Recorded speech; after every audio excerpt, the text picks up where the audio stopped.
it's crooked on your head, chasing phantoms where logic is dead. Ships vanish, but it's all a trick to you. Crackpot theory stuck together with glue.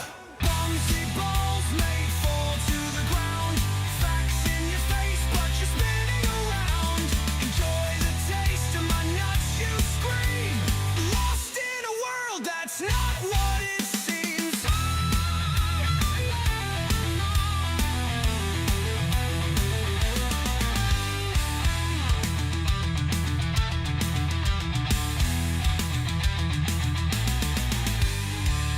Of the world is a point you defend, but the curve rolls on towards no end. Gravity's a lie is your tired refrain, but it holds you there while you scream in vain. Eyes closed tight as the truth slips by, living on a plate beneath a darkened sky. Look down, mate, it's bigger than your pride. No horizon stops, boy, there's no dead hide.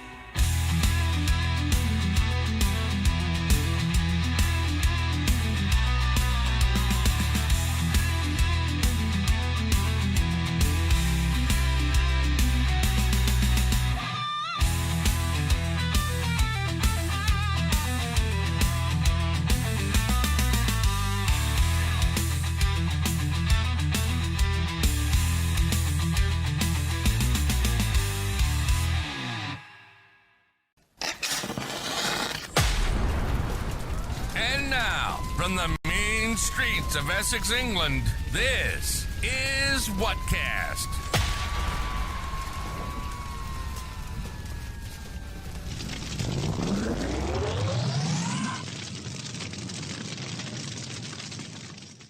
Hello. I'm loving opening up with a song here. This is Matt. This is Whatcast. So this bloke on here today is the original Chewy, funnily enough. Like, this is the person I first called Chewy, Alan. And I've just got to say, the name Alan. I mean, I don't know if anyone else on here is called Alan, but the weirdest thing, when my son was a baby, I went down to the school. Well, not a baby. He was about 4 or 5. And I went down to the school and there was a woman there. And she goes, "Where's Alan? Where's Alan?" And I'm looking around for like her husband or something. And it was her baby. Her baby was called Alan. And it was the funniest thing. Like a baby called Alan. Like, Alan is just an adult's name, right? It's not a baby's name. So this bloke, I wonder if Alan in this debate today was a hairy baby, because he's a very hairy human. I watched the first 15 minutes of this, and I thought this looks like it's going to be quite funny. So I thought I'd just do it. I've invited Jeran, but I don't think he's seen the message yet. No, he hasn't seen it yet. So he might pop in, maybe, who knows. But let's get straight on with it. And see how we do then. I've got it on 1.25 speed. I've got a super chat already somewhere here. What's going on? Super chat. $2 from DCR 1975. Thanks, mate. Nice one. Before I started, that's strange. Yeah, I think like in future, if you're going to give super chats, just give them before I start, and then when I come up, if there's enough there, I just won't do the stream. That'd be good. Right, let's get straight into this then. There we are. Jeran versus Alan. Call him Al. Alan Neckbeard. I don't know. From what I mean, I'm gonna regret saying this. I know I am. Right. But from what I've seen of this so far, Alan didn't seem that unreasonable. Like, at least he's not a TFE denier. I'll give him that. I mean, he's probably going to make a knob of himself. I'm probably going to be taking the piss out of him pretty quickly. But let's see. I appreciate people that at least are in some sense of reality. That was 600 miles from where I was. Can we deduce that is in existence if we saw the South Celestial pole? and we would have to assume what's underneath it. And we also know that people in different areas of the Earth can get there by all going towards the southern part of the sun. So do you believe that there is a South Pole? Yeah, so I'm pretty sure there is. Like, it's just, you're just measuring latitude convergent lines, right? As they go together. Okay. So you would presumably have the same thing in the north. Like how it works mechanistically, we'll talk about the mapping of the world using the stars versus what an observer, sees per their latitude. Because I think the difference is there. And I think the difference there is that we see everything individually, but we're shown these 3D models that have a God's eye view that kind of give us an expectation of physicality to the heavens. And like, if this thing's over here, then nobody should see it over here. But the whole entire thing is absolutely designed from the top or from the bottom up as an observer-centric single observer to make the whole thing. Oh, yeah, of course it is. Observer-centric. So is this guy going to go down the path of Stephen Alonso, I'm guessing, where it's everything works perfectly fine in the north, so you don't have to make any adjustments and call anything apparent. You cross the equator and everything's apparent. Is that where he's going? It looks like he's going there. Dave McKagan, my old mate Dave. Hello, Davey boy. £2 from Dave McKagan. Here's your super chat. Oh, fuck off now. Dave, no, don't fuck off. Hang about, but just don't hit the wank juice like you did the other week, because you don't want to be buying any more fucking keyboards, do you? Let's crack on with this. I always pressed the wrong one. It's over here. I need to do. In both hemispheres. They used to have two separate star maps for the north and the south before they merged them together. But we can talk about that as we continue on. Okay, yeah, just wanted to make sure. And then, props to you versus many of the other flat earthers that won't even have me on their show or won't even have a conversation and block me, everything else. I just want to give credit where credit's due. At least he's willing to come on, have a conversation, and admit what the truth is, which is, yes, we went to Antarctica. Yes, there is a 24-hour sun. And I guess by extension, I say there's a South Pole. And we'll get into that. But I just want to make sure that those three things were covered. So you can go ahead and begin whatever you want. Give me 1 second. Let me just add some notes for circumpolar stuff so we can talk about that later. Circumpolar orbits in travel. Okay. Oh, by the way, people was saying, would I be covering what's his name, Twatzoid tonight? I don't know. The reason I decided to cut, because I was always planning on doing this as soon as I see that it dropped. The reason I decided to do this one is because apparently Twatzoid and Blitz was Bible bollocks. I'm not really bothered about Bible bollocks. Like, it's not something that interests me that much. Watching Twatzoid get made to look stupid ain't that. It's not that rare, is it? Oh, by the way, hello Twatzoid. He's an avid viewer, by the way. So everyone say hello to Twatzoid for me. It's great. Oh my god, I might as well do these super chats while I'm on pause here. Got a few popped up there. Thanks, guys. Jack Fetter. Cheers, Jack. Always good with the super chats. $1.99. For fuck's sake, Fluff. Is there a damn South Pole? Yeah, I know. They can never tell you, can they? Roger. $2. Is it dollars? Canadian dollars. Juice a la wank. That's the flash white saying it. RG1. Anybody ever heard Flurfs explain no shadow days before? No shadow days? What does that even mean? I don't know. I don't think I've heard of that.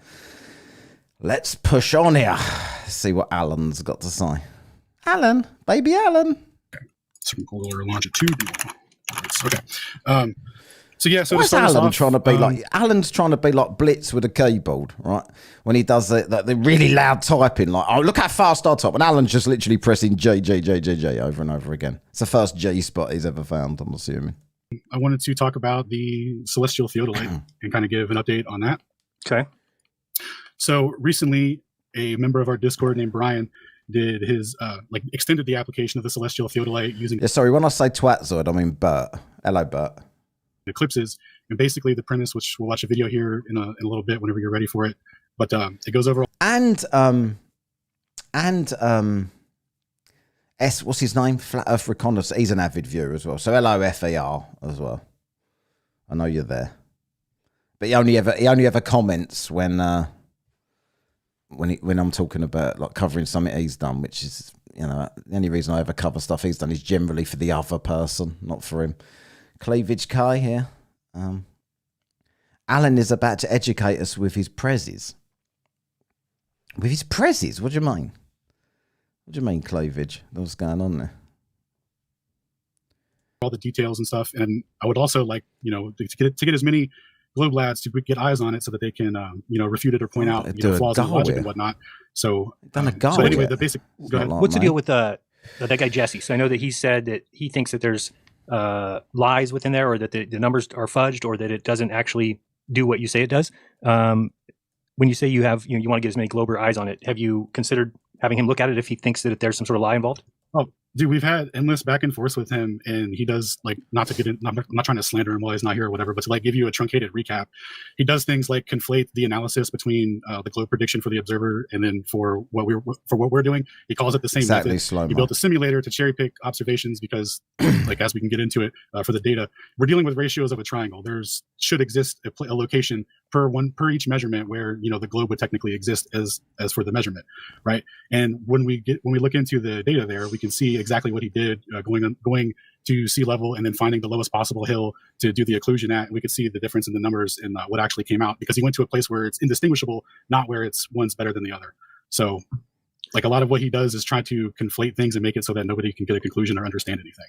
Okay, so would you be open to a debate with him then over that? If we had like on my channel or something? No. Okay. No. Because you've been through it a bunch of times? We've been over it a bunch of times, and my last straw with that guy was the last self-theo that we did with him. He was asking for the equations that we were using for how we were doing our derivations. I gave him the equations. Mike gave him the equations. We sent him PDFs of the equations. Like, this is all happening in the same exact. Cleavage, when you say they talk about their preses and kinematics, do you mean preses or proses? They talk about proses. Time. He's screen sharing on Discord, so he has Notepad open. He's written down the equations that I give him, and he's in Discord telling people that I won't give him the equations. Like, I'm not trying to deal with that. That's a level of, like, okay. That's the equivalent of you didn't go to Antarctica. I'd have to see what you're talking about. I mean, to me, if he's saying that it doesn't work like you say, or that it's cherry picked, or that, because I mean, really, what science is repeatable predictions, right? So the celestial theodolite should make better repeatable predictions than the globe, and I'm not sure it does that. From what I've heard, it's these couple times it works. Yeah, I'm not trying to take away from you till you no, present. You're good, but there's a difference between that's not what I've heard versus I've looked at the data and I can confirm everything that's being said. That's an extremely important aspect of this whole thing, because a lot of people are relying on what that guy says and what Ruhiv says. Well, and they're not true. I mean, but I'll say that you're getting it through a filtered lens. I'll admit that what they want you to see about it. Okay, and is the truth still that we are not including refraction in this? We're not including refraction in it because the occlusion process is a physical process. So in other words, refracted light isn't going to intersect a refracted mountain, right? Like, and I can show you some examples of what I mean by okay, I'll let you show me. By that not intersecting. So in other words, it requires the physical intersection between the source and whatever the mountain in this case. So what they'll try and do is they'll say, well, I want to add terrestrial refraction to the mountain because that'll make it match with the theodolite measures, but that doesn't cause an occlusion. That doesn't tell us anything about the occlusion. That just raises the apparent level of what it is, does nothing. And then on top of that, the astronomical refraction, the same situation. If it's refracted light, it's not going to get occluded through a refracted image, only when the source intersects, which you'll see as we go through. Okay, and then so that video I saw from Goose, doesn't that show it that refraction does affect the view?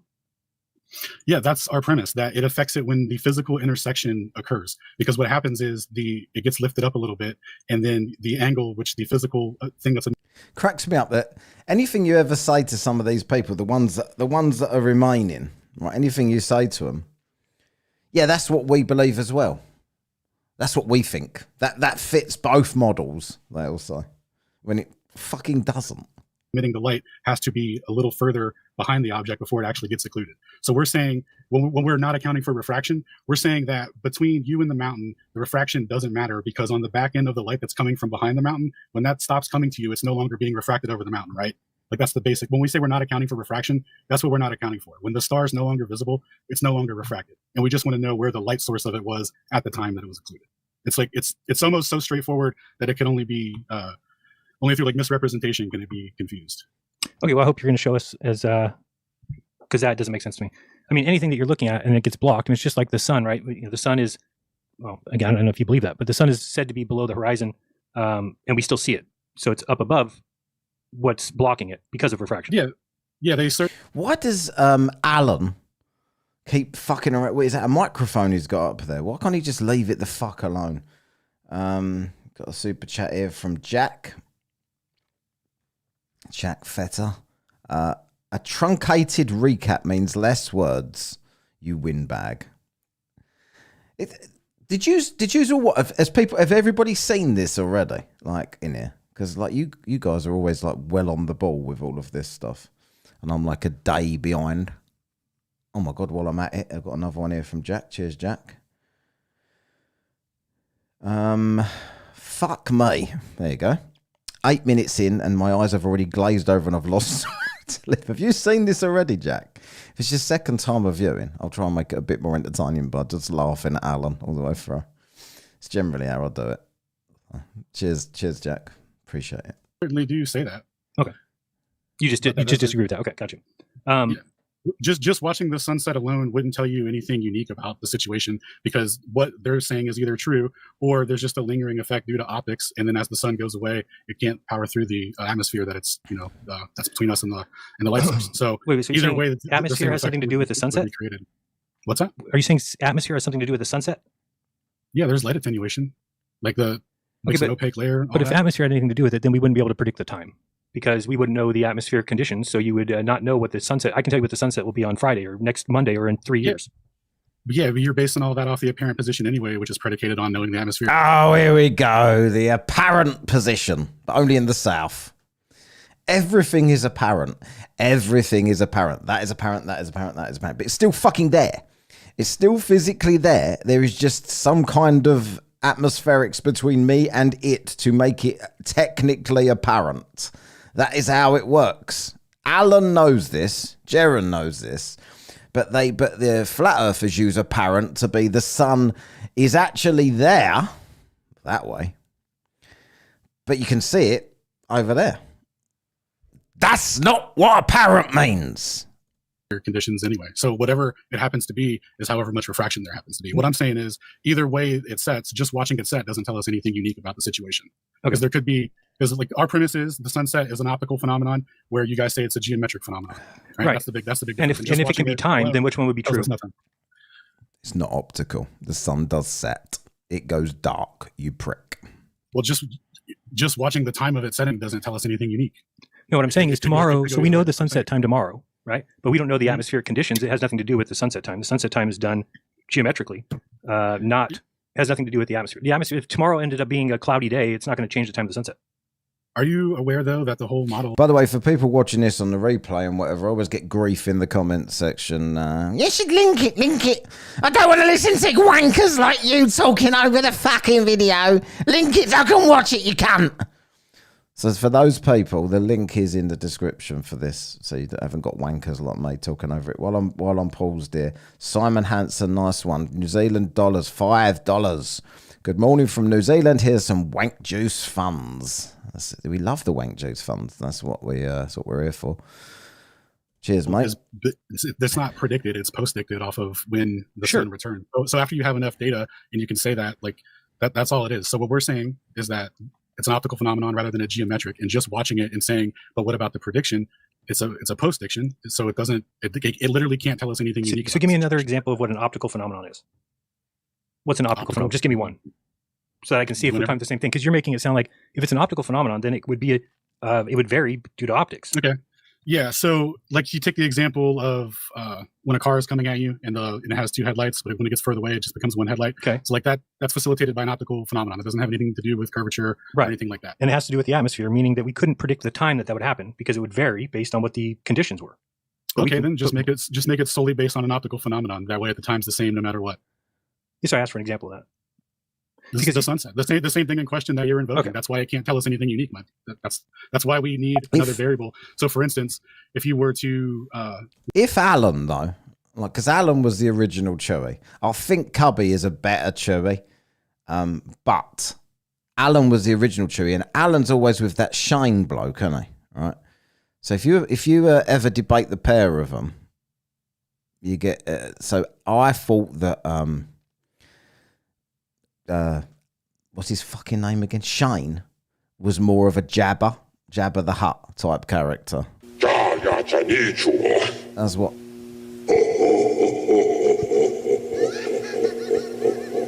That's what Shane said to me when I spoke to him about that, and then I told him to fuck off. So he said.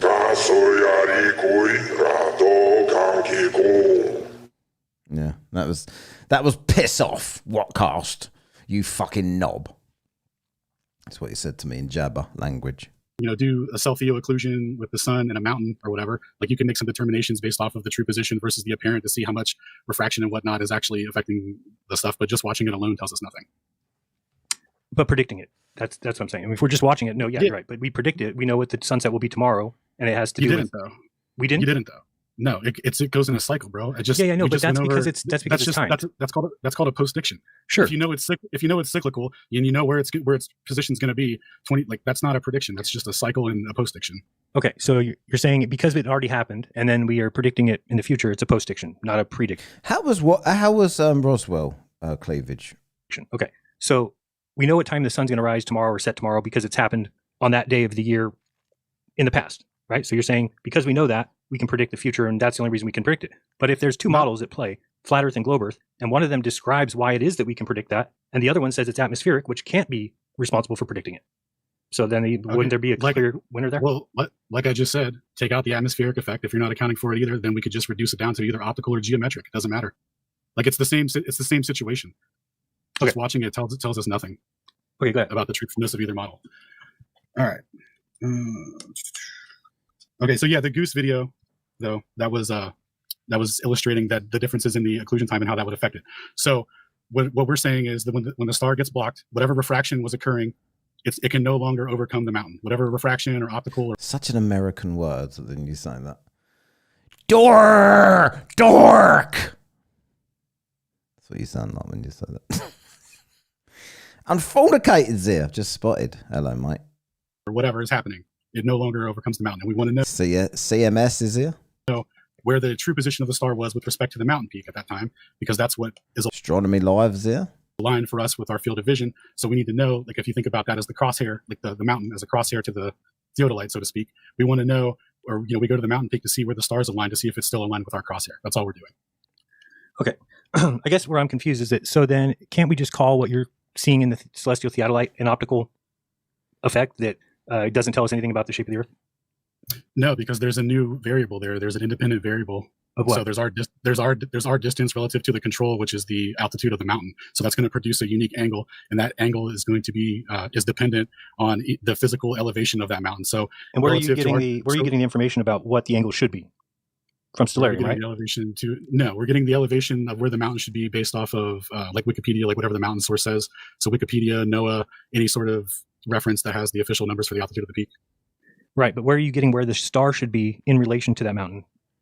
Oh, yes. Yeah, from Stellarium. Okay, which is globe-based, yes? It's the nautical almanac that uses latitude and longitude. And all that is positions of the stars with respect to where they were at a specific time. So when we talk... Oh, fuck off. Is he doing that? The azimuth... He's talking about the azimuthal grid of vision, isn't he? That's what he's talking about. The soppy personal dome bullshit when we've all got our own sun and the stars are never there. They just appear to be there, but only in the south. The north is as it should be, but the south is an azimuthal personal grid of personal suns. How can people... I appreciate the fact that that he's admitting that they went to Antarctica and witnessed the 24-hour sun. But I lose respect, the little respect that I had for anyone that hangs around with Jabba.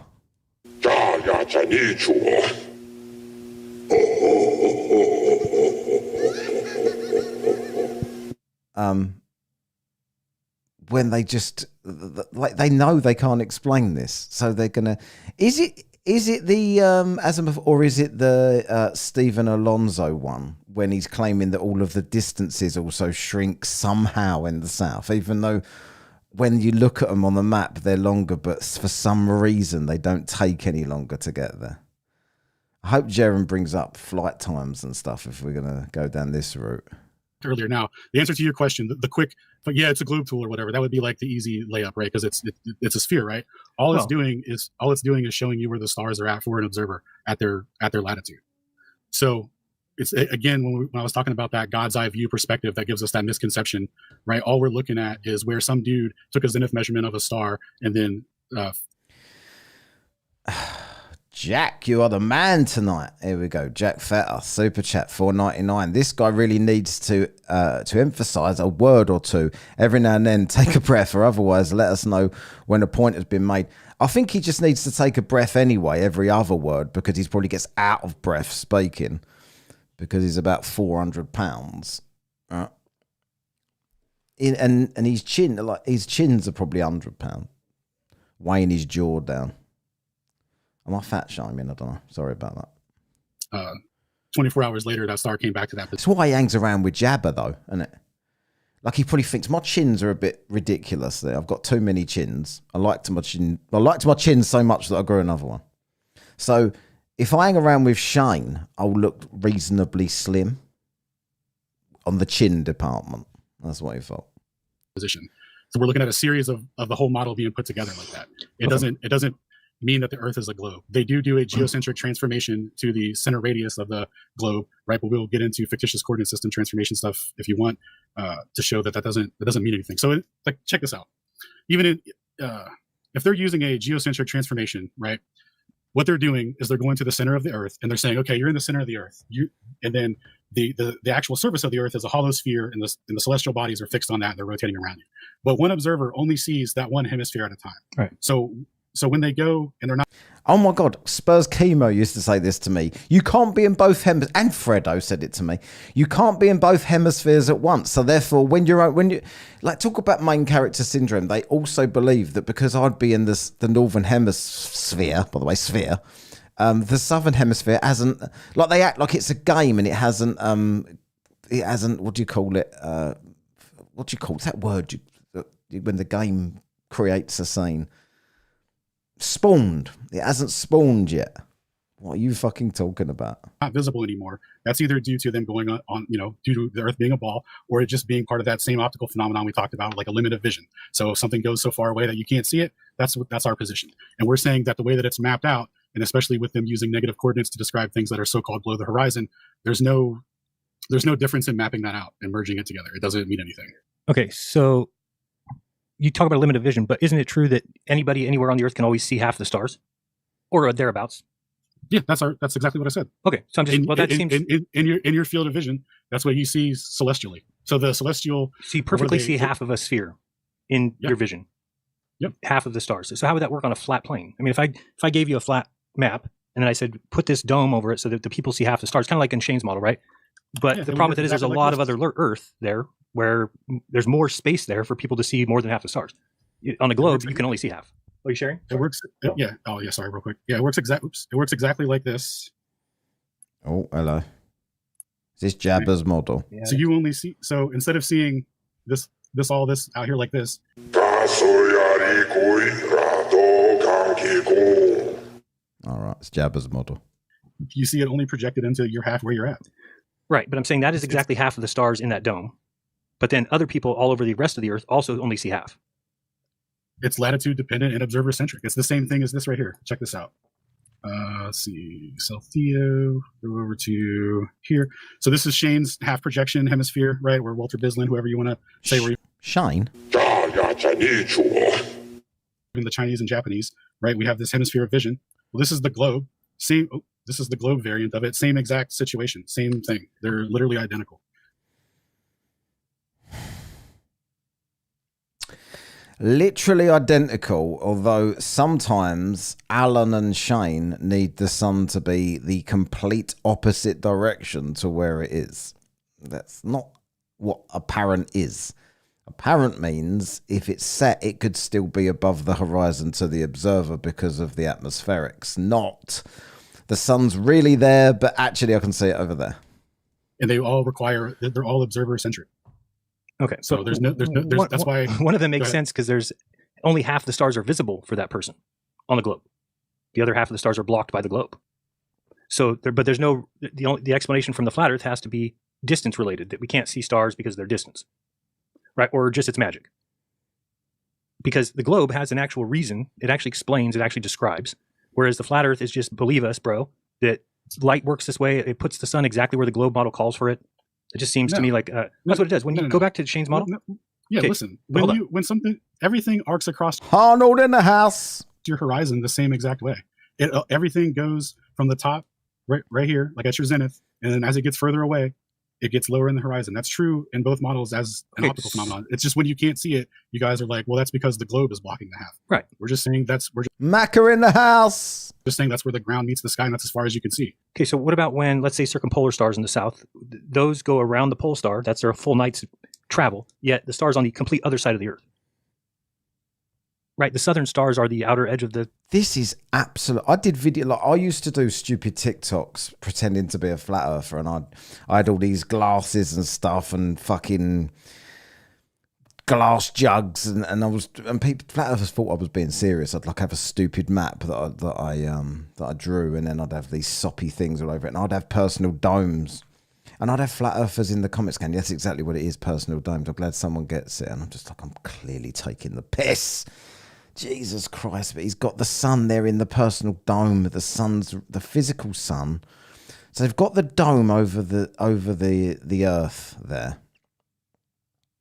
And then they've got a personal dome that we've all got. I don't know whether is this Alonso's? I know it's Shane's. Oh, Jabba's.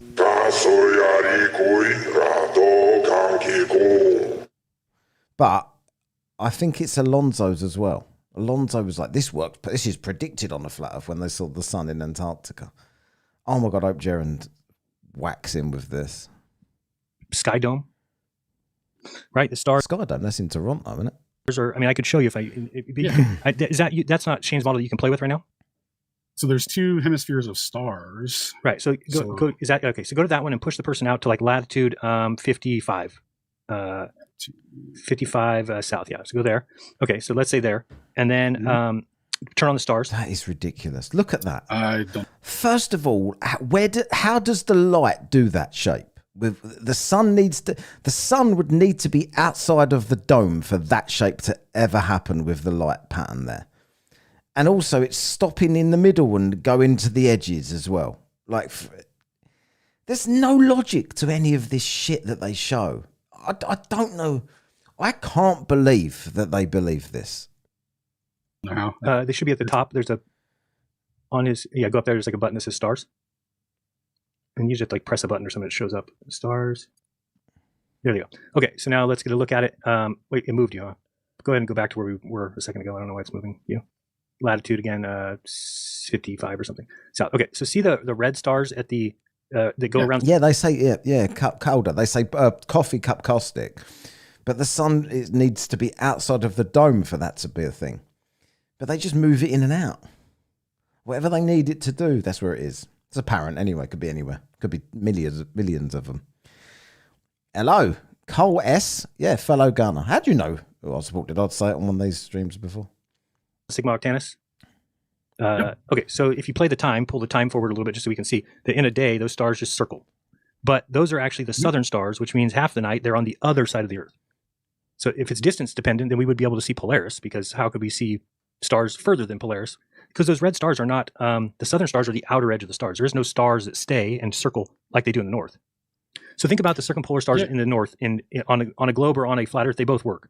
Because the stars never set, because they just stay right above the North Pole star. They stay right around it. They get orbited overnight. Okay, great. Now, if we go to the south, the same thing happens in the opposite direction. Yet you're telling me that the stars that we see are just, you said they. I think the next debate I do, like, me and Jeran were supposed to be doing a TikTok thing this week, but he lost his TikTok account, but he's got it back now, so hopefully we'll be able to figure something out. But the next time I debate a flat earther, I'm going to, every time they say anything to me that I don't know what I'm just going to say was just apparent. It's easy to argue as a flat earther, just deny everything and say apparent or perspective to everything else. Basically rise and set, everything's the same. Well, it's not the same, because those stars there on this globe are actually there. They actually just circle the South Pole star. Yeah. Whereas on your flat map, we have to pretend now that somehow those just manifest over there.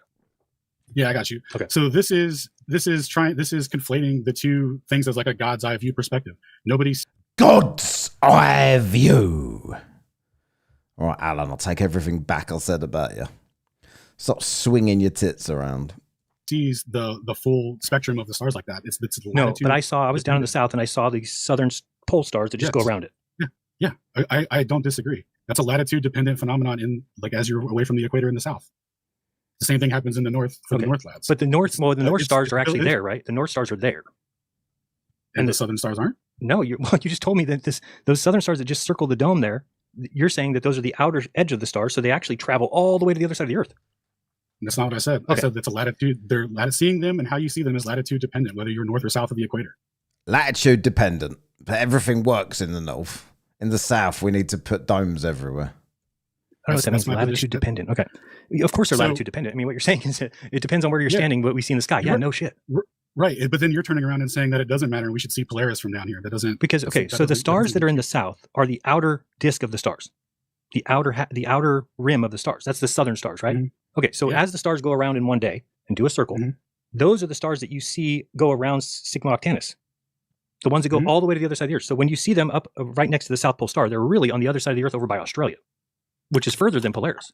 So I don't get how we can say that it's just magically appearing there. I mean, that's why this is a stolen globe projection. Exactly. So, it is. I mean, the people in the South. Yeah. So do you know that? Why is Alan laughing at that? That's exactly what it is. You've stolen this from the globe. You've made a sphere go above it to explain the sky because it works on the globe and doesn't work on this. So you're stealing the globe's sky and putting it above everybody and laughing when people, and laughing at other people when they suggest that's ridiculous. That's exactly what you're supposed to see from the South. This is something that I always say, right? If God was real and God was trying to, why would God try so hard to disguise to make the Earth look like a globe? Why would he be trying so hard to make it look like a globe? For what purpose? Is he a Mason? That's what I want to know. According to the globe, that half hemisphere is exactly what the globe predicts. Exactly. Did you know that it's also what a flat Earth predicts with two star fields? Okay, but it's not what a flat Earth predicts because a flat Earth tells two star fields. Which flat Earth predicts that, by the way? Like none of you can agree on anything. You and Jabba. Think this is the real model. Alonso's got his own model with 1 trillion suns, but nothing happening in the north. And then you've got fucking Weiss, who's still pretending that his map with the soppy sun that changes speeds and goes round and round is the real one because he needs to sell his app. So which flat Earth predicts the sun in hemisphere? You keep saying hemispheres as well. That's not good for you. Right, here we go. Macca again. British flag in Macca. £5. Oh, no, not the first Brit, because McKagan popped up. More for me to watch later if this goal is achieved. Nice one. Let's get the goal achieved then. Yes, I'll generally, that's my rule. I'll generally do an hour and a half unless I get the super chat goal, and then I'll do 2 hours. Because why not? Tells me that those stars are on the other side of the Earth. And the wank juice. That's what the flat Earth predicts. You just moved them. You just said, that's what the flat Earth predicts, and then you moved it to where they're supposed to be. And you said, okay, that flat Earth predicted that. No, it didn't. You moved them there. No, only when you're speaking through the God's eye view perspective. If we're talking the ground... Fuck off with God's eye view. Positions of the stars and what they're physically mapped to, they're separate for a reason. That's why they used to have 2 separate star fields. Merging the two with the fictitious observer in the center. Yeah, they had 2 star fields because there's the north and the southern stars. 2 different sets of stars. And that phenomenon can't exist on flat Earth because flat Earth doesn't exist. That's why. Because there's no fucking way. Could you imagine if something in the sky didn't work for the globe, but totally worked on a flat plane, and anybody said, well, the reason that don't work is because we've got this soppy dome thing that no one can see. We've all got our own one, and in it we've all got our own sun and our own Polaris. But if you cross the equator, you can't see your own Polaris. That's gone then. But then you can see your own Southern Cross wherever you are in the south, and then you can see this star and that star and whatever. They'd go, fuck off, mate. That does not match anything. But because they can't do that, it's just completely normal. And anyone that thinks otherwise is a dickhead. Because the southern stars go away from you all the way to the other side of the Earth, but I still see them in my dome sky. They still stay there, but they're the southern stars. In the north, it makes sense because they are there. The north stars are there. But in the south, if it's the outer disk, then so like play. So the stars that go around Sigma Octantis, I just don't know if people realize this. Go back to right there, and then just play the day of time of day. Is that day? Okay, so all those stars that are spinning above your head in the south are actually going around the Earth. Look at oh my God. They got the stars going round in reality, but then in this personal dome, they're going the other fucking way, are they? Why? Why are they doing that? Can anybody tell me why your personal dome makes things go the other way? On the outskirts. They're not going around the pole star, or else they're going around the pole star of a globe. So you're saying that the southern stars in your mind are actually... Oh, got New Zealand one here.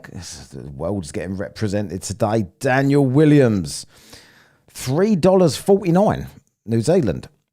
Always remember, spectroscopy requires a container. Yeah, the famous words of Weiss there. What a dickhead.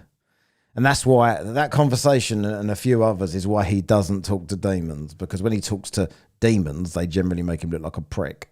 Actually staying there and going around the South Pole.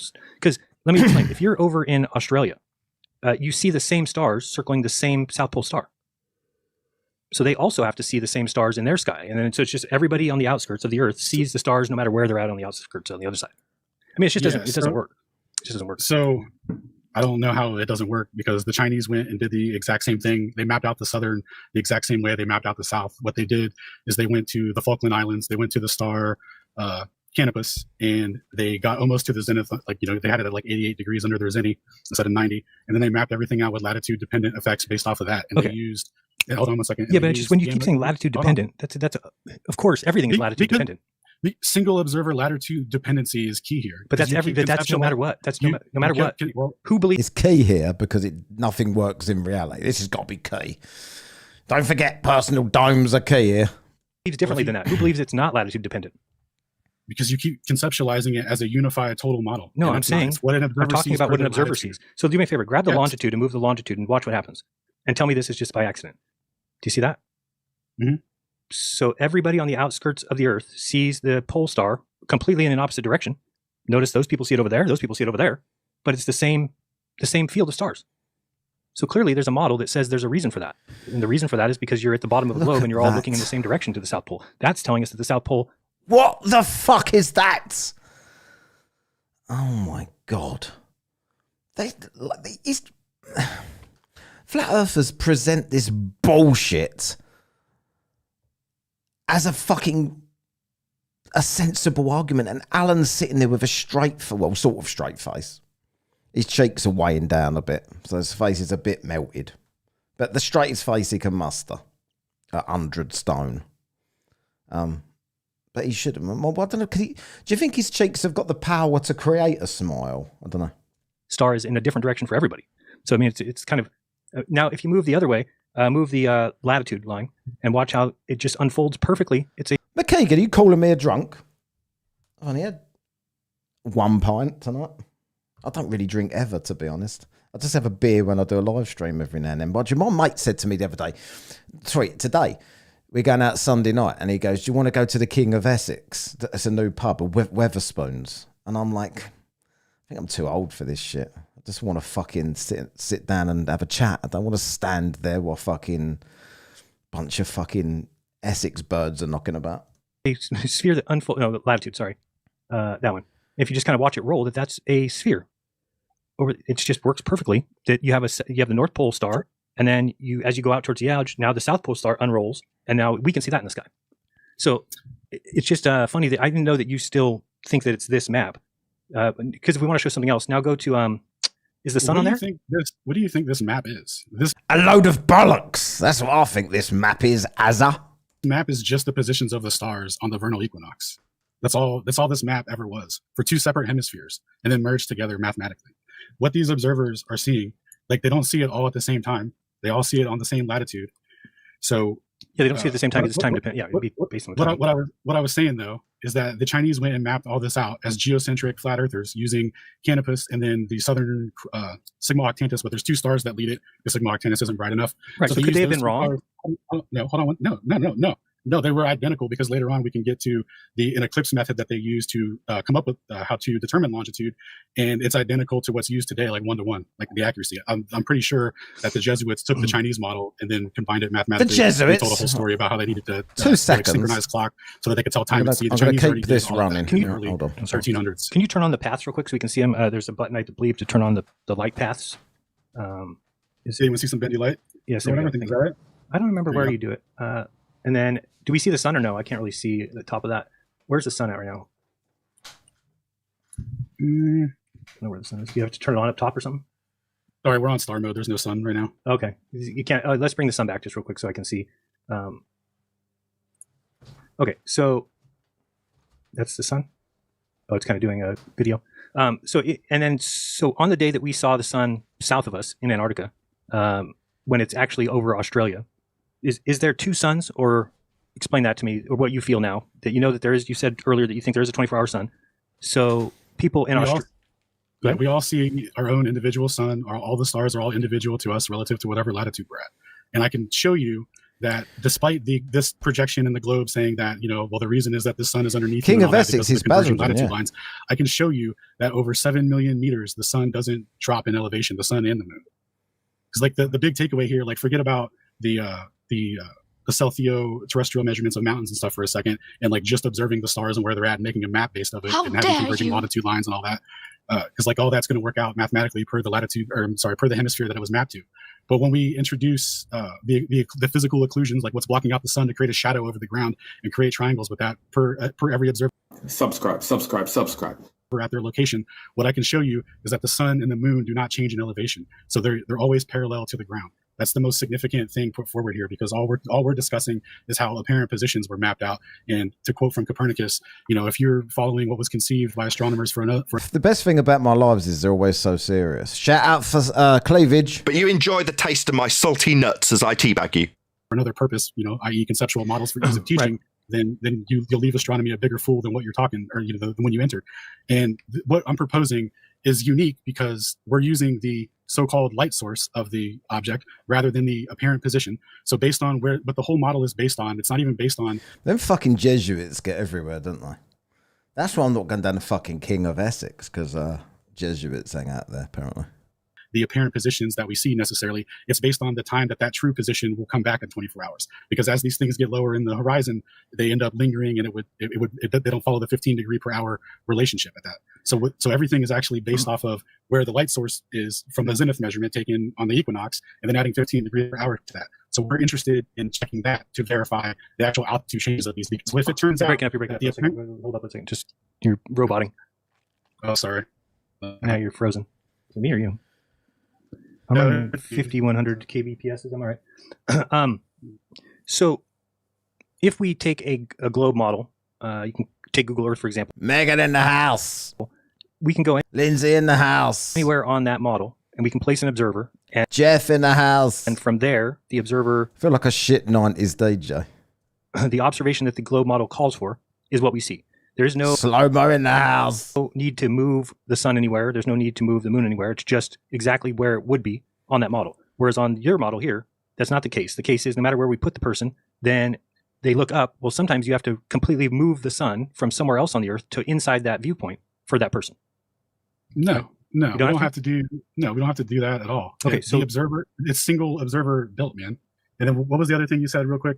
Oh yeah, about the globe model. There's no globe model, bro. What you're looking at here are latitude and longitude. There's no globe model.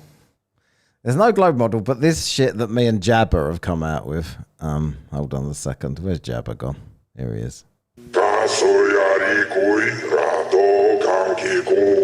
Him and Jabba's model is the one that you should take seriously, but the globe model is no such thing. Hold on a second. What do you mean there's no globe model? Go to Google Earth. That's a globe model.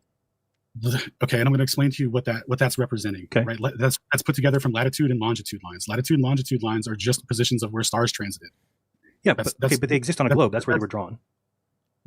You're saying that they exist on a globe, but you can't know that just from the apparent position alone, just from mapping them off of a cyclical nature, just by mapping their apparent position. And when they come Alan's a globe back, that doesn't tell you anything unique. That could go either way. But there's a model that calls for that, and there's a model that needs a lot of help to get that. These are the same thing. This isn't a model. This is a latitude and longitude coordinate system. Okay, so put that. Go to 70 degrees. Go to 80 degrees south, and like minus 120 east or west, just so we can get kind of where Unit Glacier is. Is it working there? Or I could bring it up too. I wanted that little dome on there. I don't know why the dome disappeared. I don't know what the dome was there to begin with. The fucking dome. Yeah. Can you explain this? The sky doesn't match anything. It's impossible on a flat Earth. Yeah, we just got a dome.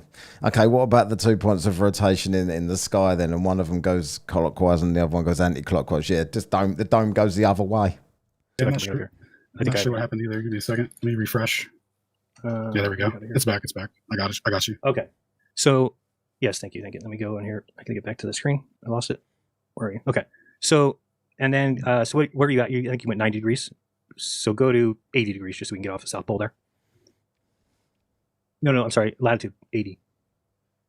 What does that do? Is that not latitude? Okay, I guess so. I guess you're right there. Okay, I couldn't see it moving. All right, so there, and then put this. Yeah, Megan, I was singing Alan's praises at the beginning when I first come on because I'd watched 15 minutes before I started streaming. I thought, hey, seems all right. At least he's accepting Antarctica happening. He's accepting that what they saw. But since then, he's been pushing this ridiculous model. Yeah, it's so stupid, and I've kind of lost respect. Sun, or put the date where it says day of the year. Put it like 3:55. One of those says day of the year. Do you see it? Like maybe go 3:55 ish. Okay, and then there's the sun. All right, so now put the sun at where it's off. Look at that ridiculous shadow. The sun. Is the sun outside the dome for this shadow? Look at the dome over here, the other dome. I think there's someone standing next to that bloke in that dome. He's got his own dome. On top of Australia. Oh, I see. You're at the bottom of South Africa. Sorry, can you do the longitude? Move that for me just to Union Glacier, which is going to be like, yeah, take it the other way. No, the other way. There you go. Right around there. Back about 120. There. Good. Okay. So now take the sun over to where it's above Australia, which would be time of day. Is it there? Okay. So now the people in Australia see the sun above their head and they're getting heat. It's heating them. Mm-hmm. And then the people in Union Glacier see the sun on the opposite wall. So there's two suns. Yeah. You're saying there's not two suns, or there is two suns? You're saying everybody has their own sun? There's infinite suns? Megan, did you come in here without liking the stream again? Like 88 people, 41 likes. That's actually pretty good for me. When there's 88 in here, to get 41, to get nearly half is pretty good. But I think the other half should probably just click the thumbs up. That'd be great. And any flat earthers in here, just click the thumbs down, because you know how much it really irritates me. Everyone sees their own individual sun that's latitude dependent. So what everyone sees their own individual sun that's latitude dependent. Of course they do, Alan. Looking at is how you're going to perceive it in the southern hemisphere. It's going to do in Antarctica for you, as the true position of the sun circles above us, parallel to the ground, as noted by the eclipse data. Okay. We'll get to. So let's say it is parallel to the ground. That's fine. But I'm saying it's way over there. It's 30,000 miles behind me, but it just appears on that wall. Oh no, that's not fine. That it refutes curvature conclusively, because there would be 4 million miles of curvature to that 7 million mile distance based off of an elevation of the sun being 6,731 meters high. Wait, what? Which, yeah. Well, we haven't got to the. So, but you're saying something moves parallel, but you mean it's moving level? It's moving parallel to the ground. Yes. That's called level. Sure, level to the ground. Yeah. So that's a curved path. What? You understand the definition of level?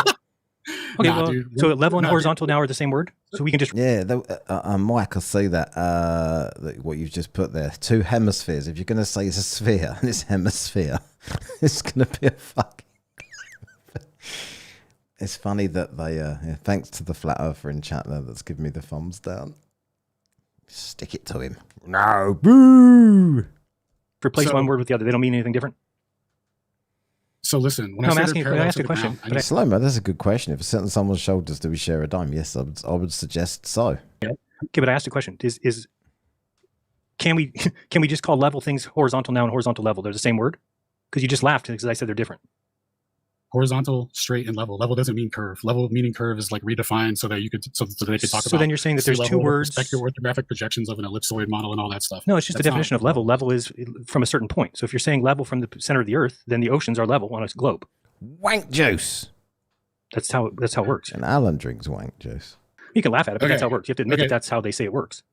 That is exactly how they defined it. Well, what I'm talking about here, right? So do you understand that if Stellarium is a globe tool and all this stuff and all this globe stuff, yeah, that the elevations, the true positions have to actually change in elevation because the contour of the Earth is, we'll take the rotation example, right? The elevation change is physically being created because the curvature of Earth, right? So the physical, so the true position of the star would also have to change as well. That's what the whole model is predicated on. And when they say that when you're just standing, when there's an observer standing here and that star is setting into the horizon, they're saying that its true position, its true elevation is now at. Megan, you turned on fucking Alan pretty quick there. Here's a super chat, Mr. Muscles. 4.99. Oh, Gizmo, where are 4 out valve? Gizmo. I know, I'm still making dollar from Gizmo. And he's not even been here in the last couple of chats, so I've got to thank him another time. Cheers, Gizmo. Cheers, Mr. Muscles there for the super chat. Nice one. 5 out of 10 so far. 1 degree. Now it's sub 1 degree. Sure. Now it's negative coordinates. Now it's under the ball, right? What I'm Whoever else just asked cleavage if she's going to sing, don't ask her that, and definitely don't ask her about the cleavage because you'll get hate for that. What I can show you is that during an eclipse over the course of 7 million meters, where there should be 4 million meters of curvature, there is none. There's a 10. There's a 10,000 meter deviation. That's it. Oh, you have to show that. I have no idea I don't even know how far 10,000 meters is. 30,000 feet. 10,000 meters. 6 miles. No, 10,000 meters is like 1,000 kilometers. So whatever 1,000 kilometers is in miles. Oh, 10,000 meters. Sorry. So that's 30,000 feet. 30,000 feet, 6 miles. Sorry, did I say 6 million meters or did I say 6? I don't know. I got very confused with all these meters. It's 6 million. 6 million meters comes out to 6 million. It seems a little high though. Well, no. Well, so in kilometers though, that's just 6,000. So whatever the conversion is from thousands of kilometers to miles is what you would want. I don't even give it what we're talking about there. I don't know how the eclipse has something to do with this model. Because it has to do with all models that use the latitude and longitude dependent, especially those in particular that say that the reason that the stars aren't visible is because the globe is blocking them because the physical elevation is changing. So where I'm confused is that if, let's say I'm in California and I say that the sun is a certain distance above my head, and then hours later, when it's above the head of somebody in wherever, Hawaii, it would be the same distance above their head. So I could see where you're just drawing that and saying, oh, look, it's a level, it's a flat line.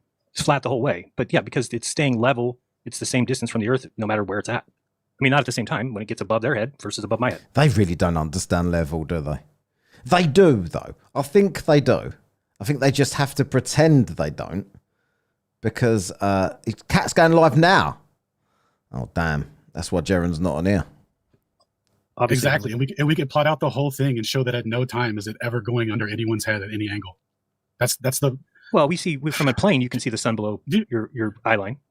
When we get to, do you just want to watch the video real quick so we can? Yeah, we can. Let's get to that. You're getting half of the argument is not. Okay. Yeah, I'll watch this video you want to watch, and we'll go from there. No, but I think it's a lot simpler than what we are talking about. But go ahead. Yeah, I'll watch this. Yeah, go ahead. Thank you. I appreciate it. All right, so I got it playing at 1.5 speed, so it's pretty normal speaking tone. It's pretty. Okay. It's not too fast.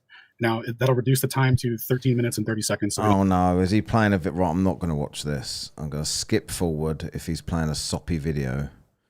Where are we at? No triangle. What's the difference? What's the distance between the North Pole? What's the distance between the North Pole and the equator? Show me the mean that you're talking about. It's the same as the radius of Earth. There's no mean. I'm asking what. Okay, North Pole to equator on the globe, I'll tell you, is 6,250 miles, 6,250.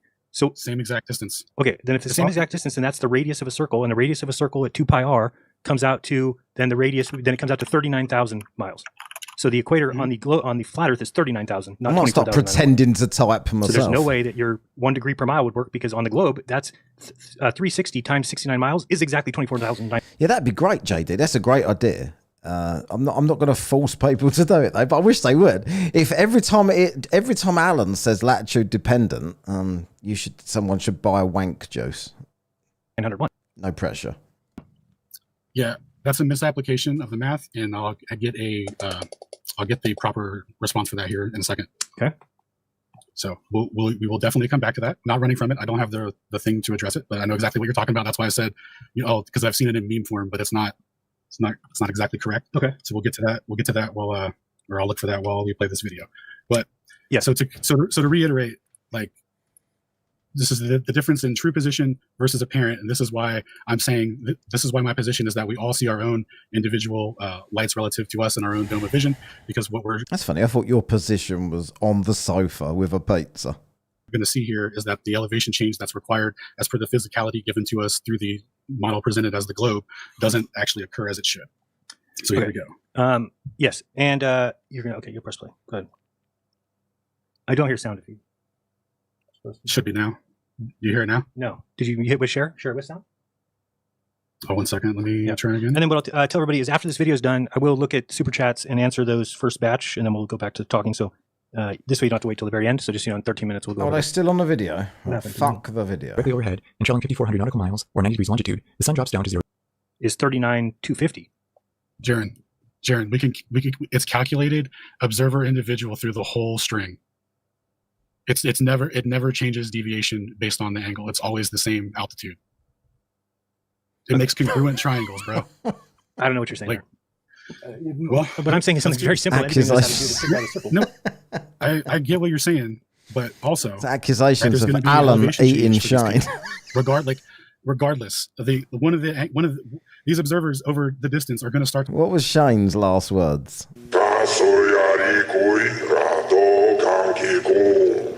That means donate me. To show an elevation change when we calculate it out. The only way that wouldn't be the case is if they were just parallel to the sky the whole time. All right, let's continue the video. He's going to get to that Because again? he's setting the stage for how he's deriving everything. Because to answer the question, how did you derive the altitude of the moon and the sun? Well, once we have the moon's altitude from the shadow length and the angle from the That's a good observers, point. what we can do is because the occlusion happens, we can derive what it would be for the sun under the same thing, making a congruent triangle. So as he's about to get to that to the juicy part here, he just had to lay the foundational groundwork. Okay. Success will be Pizza measured the in regard Hut. to consistency across the full data set. Press play whenever you're I ready, want to sir. see what somebody wrote here. Pizza the Hut, that was Spaceballs, wasn't it? The Jeran, pi needs to be 2 for a 24,901 mile equator and a 6210 rate. Okay, so pi is not 2. So, all right, here we go. We don't know what the height should be, but can we consistently calculate the same height across all the data points? These 6,000 data points aren't simply a similar measurement taken over and over again. Since the sun and moon are moving in the opposite direction as a cliff shadow, the distance is constant. Oh, fuck off with the super fast bollocks voice. I'm not listening to that shit. Let's go forward. Is it still going? Eyes perceive it. Notably, with the same radius value. Yeah, so that 60 is the difference between the plane trig using celestial navigation tools versus comparing it to the physical distance that they know that the moon is because of Kepler's laws and Newtonian dynamics and all that. Okay. And I'll just show what I was talking about real quick so we can move past that. So what I'm saying, and then I guess we'll read the super chats after, but I'm just pointing out that this here is a, let's go with a little bigger, this one. Here's an easy one for you. I sent it Okay. to you on Telegram. You can see it. It's got all the math on it already. Well, so here's the equator, right? And on a globe, we know that that's 24,901. But on this flat Earth, if we put it on a flat Earth, well, now the radius of that is 6,250, right? So, oops, sorry, it shouldn't be. Where's my dash? Turn that off. Okay, so that's 6,250. So then we can do the math on it. It comes out to 39,000. So I'm just saying that that's a problem because we can do. Laters, Megan. We know what the Great Circle route is all around the Earth, meaning any place that you're at, it's 24,901 miles to get back to where you are. So you can go north because that's where our longitude lines are, which makes more sense to use those. So if you went north and south, then for every 69 miles, the sun, or you can use the pole stars, are going to move up by 1 degree. So then how could that be the same on a flat Earth if the distance is different? Clearly, going from the equator to the North Pole on a globe would be 6,250, right? But it's 24,901 is the radius. The answer to your question is you have to know what the tool that you're looking at is representing. Yeah, the answer to your question is I haven't got an answer, but the answer to your question is just learn the tools that we use. Learn the azimuthal equidistant bullshit bollocks that I use, and then you've got all your answers, even though it's not seen in reality at all. When the Gleason's map is flattening out curved lines to make them straight, that's it's still representing the same thing. Like it's still representing the same symmetrical things when it's outside of the equator as well. That's why what I'm saying that it's based on two hemispheres of vision merged together. So let's talk. So when you multiply out those lines, it comes out to be the same thing on both sides. It's symmetrical. You say it's because of a globe. I say it's because of a symmetrical coordinate system. Okay, so tell me then let's go to the ground. Let's go to the ground and get out of the sky. So if we go to the ground I'm bringing up Google Earth here. Sorry, it's going to take me a second. I don't know why I blocked you. Over here. So if we look at lines of longitude in the south, so isn't this the AE map, the azimuthal equidistant, is everything's equal distant from the North Pole, right? So if we were to take this here and go down to, say, Punta Arenas at 53 degrees south, is that not the distance on the flat Earth as well? Same exact distance. It's Okay. referencing the same exact longitude Gotcha. system. Okay, so we're going to save that. So that's 9,000, just so we know, 9,837 miles. Okay, so we just drew that line there. We're going to hit save. All right, so now we got that. Now, if we take again what the radius of that circle is, which would be again 6.28 times that number, what I said here, which was 9,837. So times 9,837 equals 61,776. Oh, sorry, I spoke for a while. I was getting into this there. Forgot I was doing a live. Okay, so we can divide that by 360 to get the amount of That'll please all the whiners in the comment sections after. You keep talking! miles per degree. So when we do that, it comes out to 171. Okay, now let's go down here and actually measure it and see what it is on the Earth, because 171 would be a flat Earth result. So let's go down here and see what we get. So we're now measuring a distance between 1 degree of longitude. Let me see if I can see them. So there's 70 point, let me get it down where it's easier to see them. So there's 71.3 to 70.3, right? So we're going 71 to 70, and that distance is 40 miles.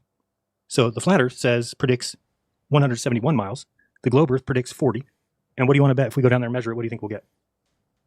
You'll get the symmetrical value for the coordinate system of which it's using. Like you're for the coordinate system of the coordinates. Surely not. again doing it incorrectly and then concluding that the distance would be different. So wait, how am I doing it incorrectly? Like projecting the same thing, because the method of determining the distance from any southern point on the North Pole to using 2 pi to get the miles per degree just makes huge circles, and to determine the distance on a flat Earth, that's what you guys think. That's how you guys. But this is all I did was I figured out what the circle is. I'm sorry, this is not a circle. We're using the same coordinate system. It literally can't be different. It's referencing. It literally can, because one of them reconvene on the globe. The lines of longitude get back together at the South Pole.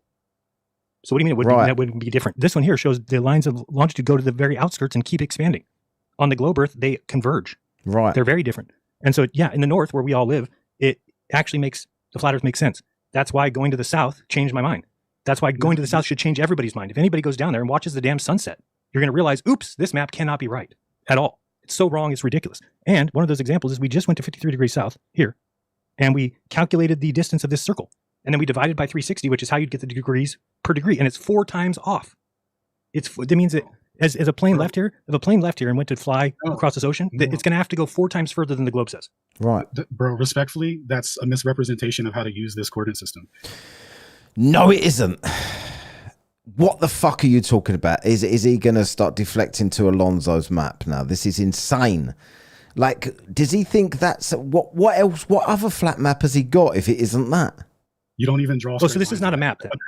A curve on that map is the same is the same length in the south as it is in the north, although it visually looks bigger because it's projected out. That's impossible. It's literally, bro, it's math. It's the same exact thing. Hold on a second. So if 2 people are standing next to each other near the South Pole, they would be next to each other. According to this map, you would have one person here and one person here, and they would be next to each other. Those 2 people are standing next to each other. So is this person standing next to them. This person standing, they're next to, they can hold hands. They can hold hands, dude. Wake up. Yeah. No way. Are they referencing the same coordinates? Wake up. Good call. The amount of times over the years conspiracy theorists have said that to me. Wake up! You fucking wake up, you absolute bellends. System that's derived from single observer observations. Hold on a second. If these people standing out here can hold hands... It's not going to be a different number. Hold on. Are there other people out there holding hands? Dude, if the people out here are holding hands, this is where they would stand, and they're holding hands. So people out there holding hands. That's if people stood around the South Pole and held hands, that's what they would do. That's where you would plot them. So listen. So I'm confused real quick. Are you saying this is a map or not a map? I'm saying that when you're talking about a distance being different in the south based off of how it looks in the north, I'm saying if you're using a latitude and longitude coordinate system, there's no difference. It will visually look like a longer difference, but you could take the same exact distance in the north, transpose it in the south. It's just a math function. It looks bigger. It looks like it's a bigger thing because it's projected out and stretched out. That's man, you're way, the north. It's not physically a different distance when referencing the coordinate system. But all the lines of longitude converge on the north, so they must do the same in the south then. Yeah, but they expand. So the reason they do you're in real looking life, at a projection, Jeran. Right? It's a projection of a globe. Yeah, exactly. It's a projection of what? Obviously, we know it's a projection. It's a projection of a fucking globe. It's a projection of a coordinate system of 2 hemispheres merged together. No, 2 hemispheres merged together is a globe. Hemisphere. Together. We just went over the ground curvature. And so the way we could tell, but if it's actually a globe and there's 4 million miles of no curvature, bro. Man, it's just, you're not getting it. These people around the North Pole could stand together and hold hands, and they would actually be touching hands. In the South Pole, the same thing is true, but on this map, these people are completely separated from each other. So to bring it back to reality means we have to bend that outside back to a ball. You grab it and wrap it around there, and you'd be back to where the reality is. Show me your hand-holding party, and I just showed you that there's no curvature for 7 million meters. Yeah, well, you showed me that there's no change in the height of the sun off the Earth, which I wouldn't expect one. It'd be like you looking at an airplane and saying, hey, that plane that's flying 35,000 feet the whole time is flying flat. No, it's not. It's flying over the globe. It's staying the same distance from the ground. Then how do the stars and sun set, bro? The whole model's predicated on the physical elevation change. That's why the Stretch, fluff, strong. congruent triangles for the celestial theodolite shouldn't be possible. That's why what he showed with the eclipse stuff, there should be a giant arc for both of them. Let me show you this real quick. We have it simulated out. Well, I just want to, I did say I would read super chats and I didn't get to that, but my point is that we have to be able to test what somebody tells me the Earth is. Okay, so if somebody tells me that the Earth is flat, and I say, okay, what is it laid out like? Are you saying that there is no answer to that, or is it laid out kind of like this? The real Earth that we live on. I'm not asking for sky coordinates or anything. I'm just saying the real Earth that we live on. Is it? Yeah. If we were to get above it and look down, would it look like this? It probably geographically looks something like that. The coordinate system that we use. Dave McKagan, he's always got a pervy comment to say. If the South makes everything look bigger, I'll move into New Zealand so I can have an 8-foot penis. I'm going to move to New Zealand so I can have a 6-inch penis. Use though does not represent that. Right, but because the coordinate system that we use wraps around to the bottom of a ball, meaning that this location is the same for everybody out here. That's our coordinate system, Jeran, right? No, I'm asking respectfully though, think about this. Okay. If it wraps under a ball. Alan loves this map so much because it looks like his favorite food. Right? There's going to be a physical elevation changes in the true positions of the bodies. And that's never present. That's what we just substantiated. So however it works, falsification is independent of replacement. And that's a sentiment that you previously agreed with not so long ago. I do agree with it. So if you are able to refute the globe in a way that has no answer. Done. How? I just gave you the answer. No, your answer conflicts with how stars set. Like think it through. Somehow they all stay the same elevate. Like, bro, regardless of the angle that they're viewing it with, he derived the same elevation. So it should actually be a different angle going down, following the celestial sphere. If you can see the screen share that I'm showing. So what you're saying for one person, let me just ask you. So you're talking about if the globe guy. Hold on. What are you showing? Hold on. Okay, I'm showing a simulator of what. Where are you showing? I'm talking about. What are we looking at? Oh, I'm a fair guy. We didn't reach the super chat goal, so I was gonna be here for another 20 minutes anyway. So let's try again. Half an hour. Let's see if I can add this on. I'll just do 5 because I'm generous. Let's see. Hang on. The show me show. Nah. What is this soppy thing that is annoying me? I don't know if I've got some kind of OCD, but because these circles are not properly central, they're annoying me a bit. It's not what I press, is it? That one. I see. Yeah, sorry, I thought you were talking about that. Okay, got you. Yeah. So let me look at this. On the top here, we have flat Earth. On the bottom here, we have globe Earth. The celestial bodies changing in elevation following the celestial sphere is how this should work for an eclipse. These two bodies should be changing in physical elevation relative to each observer as we calculated. There should be a change in this physical elevation. But what actually happened for each person, right, regardless of the angle, came out to be the same elevation every time. That's what he was talking about when he said we're going to have to look for consistency across the data. Is he using Chinese people from the past? I think he's using, isn't he? You know what they're like. China. Set for the elevations because we don't know what the elevation should be, but can we calculate the same elevation for all observers, for all 6,200 some data points? This is the end result of this, that they travel parallel to the ground. There is no answer for this on the globe. The whole should have put Alan on the list. Should have put him on the list. Globe is built on this happening. They tell us this is happening before the celestial. What do you mean? What's happening? You just keep saying words. So what do they say the globe is? Nobody says we live in the middle of the globe. For the globe, okay. I know that's where they take the observations because it's the same thing. But okay, but nobody's saying we live there. The physical elevation change is represented by this. So you're on a globe. Represented by what? That little dot? This is the celestial sphere for the globe. Okay, but how would I know that? Right? How would I know you're not showing me the Earth? I'm trying to tell you that right now. I'm telling you that right now. It's labeled globe Earth here. Thank you. But I know it's really small. But anyway. So you're talking about hold on. So that blue circle is the celestial dome, or the blue circle is the Earth? The celestial sphere. Okay, got you. Okay. And then you have somebody on the top of it, though. What's that person up at the top doing? What's that line? The person... King of Wessex. What's this? Tom Farmer. Super chat $5. Tom Farmer juice funds, but only for King of Wessex. It's Essex, not Wessex, surely. Wessex ain't a place, is it? Wessex is the royal family. They are the is it the Duke of Wessex was Harry until he weren't a royal no more. But Wessex ain't a place, so they've just made a place up to call themselves the Duke of that place. Fucked up weird shit goes on in this country. I'm telling you. Fuck the royals. The person on the top, this is a separate thing. This is for flat Earth. This is what an observer would see, just on the surface of the Got you. Earth. So Cheers, he's Tom. standing there flat Earth, and then as the thing moves away from him, it is changing height, right? Well, the apparent positions, as they're mapped out, they appear to be changing height, but the actual elevation that's derived comes out to be almost no change. But not from the same location. I mean, because you agree that the sun is moving away from you, right? So how could it stay the same distance from every person? What a cowardly position that flat earthers become now. You've either got the people that just deny everything, like Twatzoid and Vicar and the rest of the cunt brigade, that just everything's fake, or you get people like Alan that's a bit better, but just says everything's apparent, admits that everything's where the globe says it is, but that's because it's apparent. I don't know which is worse. Which is worse? What do we think? Vicar and Vlad, or Alan and Jabba? If I'm looking at it and it's moving away from me, hold on. If you're talking about at the top is the flat Earth, so that person, isn't that sun changing distance for that person? Yes, apparent. Okay, but you're saying it doesn't really change position; it's the same height all the time. It doesn't change in elevation. Yeah, correct. We perceive it arc and go down. Like we perceive this, Right. and the globe also says that this is physical, but this is actually what was measured and what was plotted out. I thought you said it measured the same distance at all times. It can't. You're looking at it right there. We can see it change distance. The same altitude. But it's changing. We can see it changing. We can see it changing. And it's the same altitude for every observer, bro. But we can see it changing. Where are you seeing it changing? Okay, so watch when it starts moving here. So that's going to be a certain height away from that person. Now as it moves, it changes height. That's changing. It has to change height right now. It's moving far away from him. I don't get how you don't understand this. If that you're telling me that light up there is staying the same height from the people on the Earth. Do you think when Alan looks at his map, he just sees pepperoni on it and gets distracted? Yes. Observer. Okay. So always. Okay, but on this example you're showing of a flat Earth, it doesn't do that. You're moving it away, and it's changing height away from the person on the Earth. Look at it grow. Now it's going to shrink. Yeah.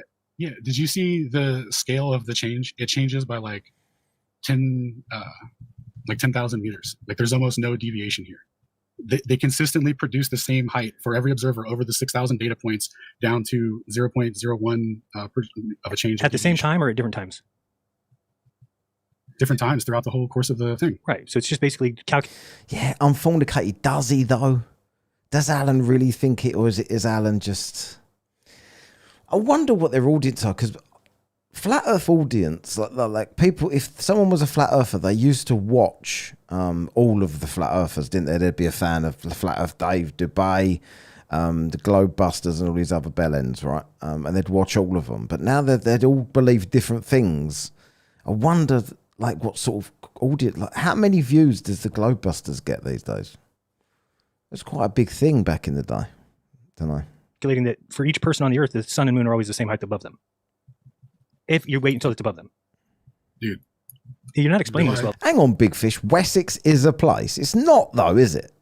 Wessex includes parts of modern-day Hampshire, Dorset, Wiltshire, Somerset, Berkshire, or Berkshire, whatever the fuck you want to call it, and Devon. That is your history geography lesson for the day. Wessex is a place on a map, is it? Did they just invent that? How can Wessex include parts of all of the other different counties together? How can it be a place then? Because it's like counties and a country. That's it. Right. Here we go. So I'll get more. Joe Black here. Wessex was an Anglo-Saxon kingdom in the south of Great Britain from around 519. Yeah, but history is fake. We all know this. And Alfred the Great declared himself as the king of Anglo-Saxons in 886. Yeah, but that was only, I think you two are wrong. That was only apparent Essex. That weren't the real Essex. Though you're not explaining, if you explain it like I'm a beginner then, because what you're saying is not making sense. If you're saying that on a flat Earth that the sun and moon stay the same distance away from an observer when it moves away from you, is that what you're saying? No, man. Okay. I'm sorry. It's calculating it for every observer across the whole path length of 7 million meters. Right. What every observer would see. Okay. And what it comes out to is that it doesn't change in elevation. Wank juice goes down, go boom boom, my friend. Gas go down, go boom boom, my friend. Okay, so wouldn't we get the same answer if we looked at an airplane? An airplane flying at 35,000 feet that is flying, and you took its distance away from anybody standing on the Earth at any time, then everybody would get the same height. The plane is flying 62,000 or 32,000 feet above them. You would get different elevations. How? If you're, that's what I'm asking you. So because it has different angles. Because it's okay. So it's moving. Yeah, I think we've all got our own personal Wessex. Here we go. DCR 75. This guy gave me a fucking a super chat before I even started it. $2. Enough for a sip of wank juice. Does it not let you write the word wank? I've noticed everyone's writing W or like, is wank a bad word on YouTube? I don't know. Cheers, mate. Nice one. And Steve Fisher says it was my personal Wessex. You should have one as well. Yeah, we've all got our own personal Wessex. That's the thing. But you have to go to the south of England to see it. In north of England, everything works fine. It's a function of the rise and the run to it. So all we're doing here is changing the distance and angle, and it comes out to be the same elevation every time. Right. So if we did the same thing with an airplane, why would it change? It's a bad word. Because the airplane is also going at the same distance above the ground the whole time. So that's why I'm just... I don't want to make anyone gag, but I think... does Alan take his wank juice straight from the tap? I think Alan might take his wank juice straight from Jabba's tap. Shane. I guess I don't understand what you're trying to point out here. Because if I would expect what you're saying is happening, I expect that. That's all. I don't expect the sun to change its height per person. You're expecting the wrong outcome because the whole model is built upon the physical elevation change of it. That's why there should be no relationship between like the occlusions when we're doing the mountain peaks and stuff. There should be no relationship with the peak at that elevation for the occlusion for the observer. It has to change. That's the whole purpose of it. That's what creates the curvature for it to exist as. Like that's what the whole model is built upon. The drop over distance, if you double that comes out to be how much the physical elevation change occurs in the star. Like that's literally the whole model. That's what we're testing here. That's the purpose of this. Let me show you this diagram real quick to try and make it apparent here. And then I mean, anything that can be explained should be able to be explained easily if you have a grasp of it. So I would think if you have a grasp of this, you'd be able to treat it like I'm a second grader, fourth grader, and you explain it to me. So far, you're just saying a lot of words and then bringing up different graphs. That's not really teaching me anything. It's not showing me what is actually happening. Like if you were really trying to show me, you'd show me here on the Earth, if this person stands here, he measures this distance, and this person stands here, he measures this distance. You're saying it always is the same distance, but then you're showing on your graph the distance change. That's what I'm saying. Is that line moves away from... I don't know when the last time Jabba saw his own tap was. I would imagine when he was about 6. From you, that distance changes from the person. Is the elevation of this changing as the distance changes? Because that's what's supposed to change. The elevation from the circle down below? No, from right here, from anywhere. Because this is, okay. You're talking about the elevation angle or distance? What are you talking about? Okay, you see the sun and moon, I see it there. right here. Yes. Okay. These are supposed to physically change in elevation and arc down. Like this. This is what's supposed to happen on a globe. Because they have to stay the same distance. When you plot this out for every observer, you're going to get you would get a physical elevation change over the distance. That's what would create ground curvature. That's the graphs that he was showing where it didn't do that and all that. This is a 2-scale simulator showing all the data points plotted out and what it would look like if it's following the curvature of Earth. Alan the Apparent. Love it. Versus what was just plotted out with no elevation change. The distance is changing as this moves, but the elevation remains the same. Each observer absolutely cannot derive the same elevation on a globe. It would have to follow this. The whole model is based on this. I mean, maybe I'm the one that's not getting it. I don't know if people in the chat get it, but let me look at the super chats real quick. We can come back to this because I am not grasping what we're looking at here. Still, I don't know why the line's coming from the middle. I do understand that you're saying from a globe, this is what you would expect to see, but that line is staying the same distance from the person at the middle, right? No. You see how it's physically changing in elevation, though? But it's staying the same distance from the person in the middle, correct? Yeah. Okay. So I'm just saying that's staying the same distance from the person in the middle. And it's on a curved path, and it's going down away from that person. Now you're putting them up. And it's showing the physical elevation change. This is what would happen if there was curvature for this to change on. But this is what was measured. This is what was plotted out and measured. But we know that the sun's going to end up on the other side of the Earth 12 hours later. Now, in that model that you just drew, it's just going to keep going out forever, right? Bro. Oh, just saying that it seems like to me what you're doing is you're conflating both models. You're saying you're putting one model and then saying, oh, this would work on a globe, and that is what we see. and then you say, oh, but it's not what we measure. We measure this angle not changing, right? In which case, you're saying on a flat Earth that the sun and moon are just moving like that away from you, right? Like this line that you drew up here. Yes, the objects that we see, how they arc and get lower in the horizon. Okay, so wait, but the distance then to the ground is changing. It's just how we perceive them. Okay, but the distance to the ground is changing, and we can figure out what the amount that it would change in angular size. If you're telling me we now know the distance to the sun and moon on a flat Earth, then I can calculate what the change in their angular size is. You're conflating models. Okay, let's not conflate models. Let's just go to. Alan's got the sweat on, but that usually happens every time he breathes out, so you can't really tell. Just flat Earth. Let's go back to when I'm a flat Earther. I'm a flat Earther now. I believe in the flat Earth. Okay, right. You're now telling me that we can calculate the sun and the moon distance from the Earth. That's what you're saying. From the flat Earth. I'm telling you, that's what the trig comes out to based on the occlusions. Okay. It's rise over run. So we're accepting the trig, but if we look at the angular size change that is expected, we're not going to see it. If you're assuming the sun is a physical body that you're seeing. But that's what you were assuming. You're assuming that.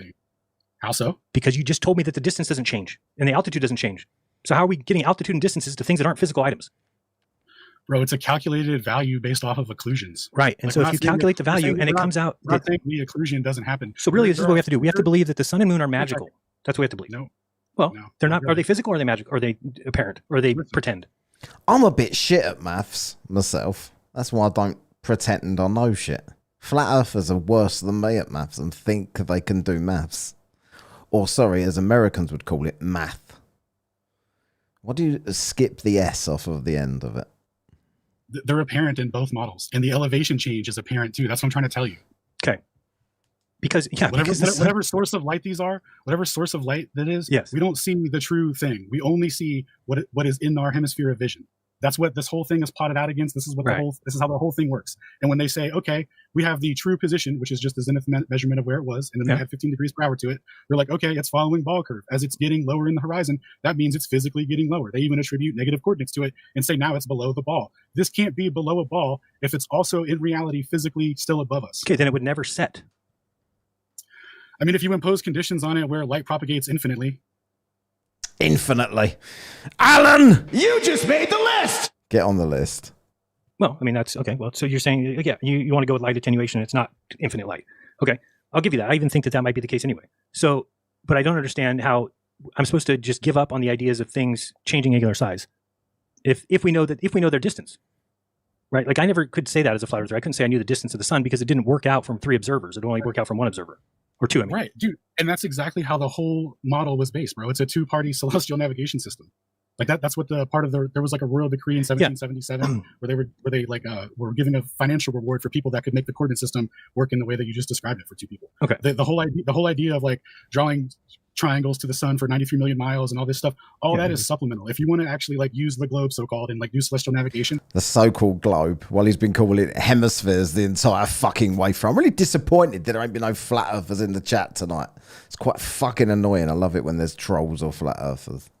All of it changes all the distances are assumed to be the same. They just make an equidistant web. Right. And what we're showing here is that other than Flatsword that's obviously hanging around because he's obsessed. There's no elevation change in the way that they say that there should be.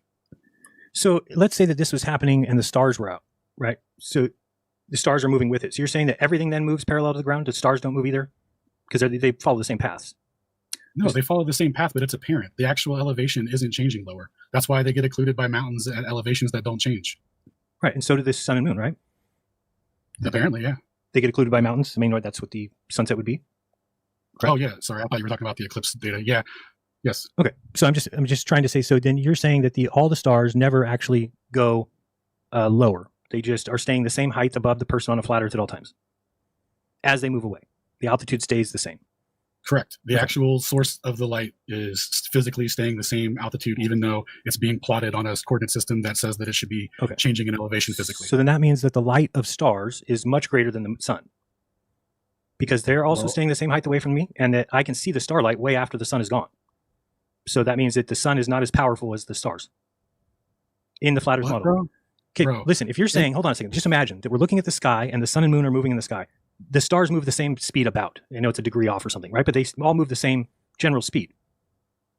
Correct? Yeah. Okay. So you're saying Alan concedes the point. Alan! You just made the list again! You're on the list again. that the sun and moon don't change their... Well, that's what came in. The sun and moon don't change their altitude away from the person on the flat Earth. So then neither do the stars. And neither do the stars. Okay. But if we watch the sun goes away and it sets.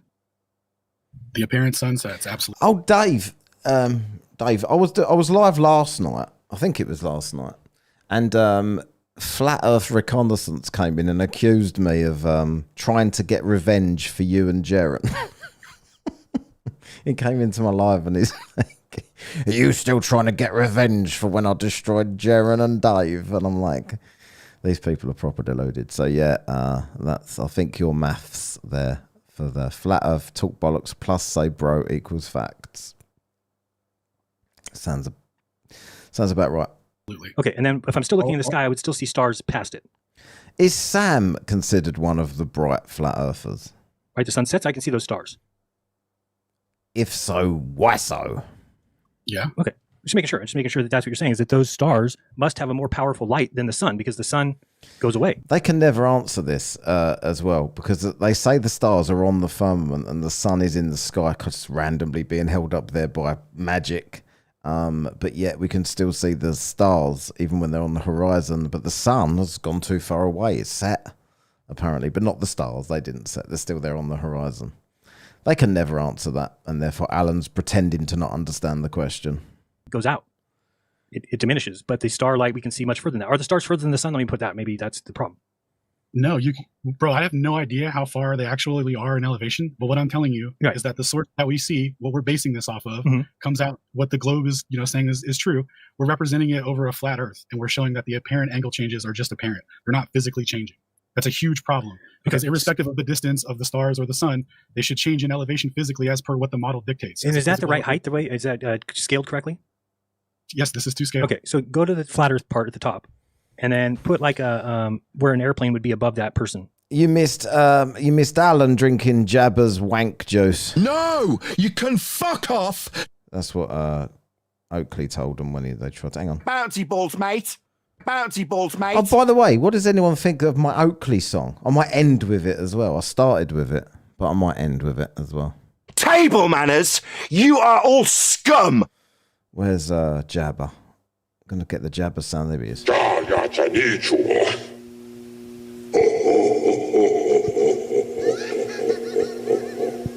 I recorded that from a secret meeting between Alan and Shane. Oh, I can't edit this. No, not edit it. I mean, just put your mouse there so I can see. Okay. So I don't know what the distance is. What is that distance between the ground flat earther and the sun and moon up there?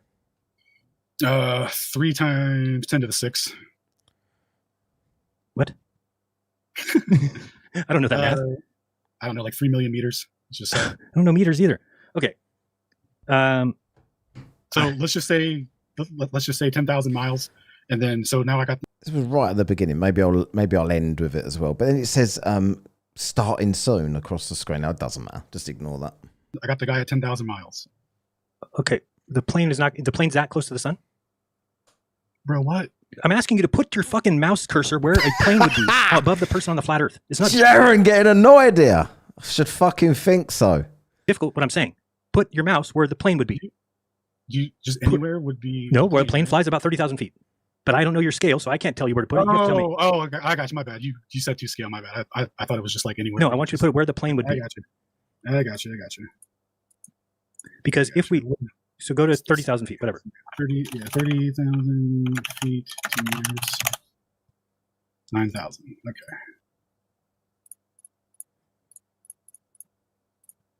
Here's the.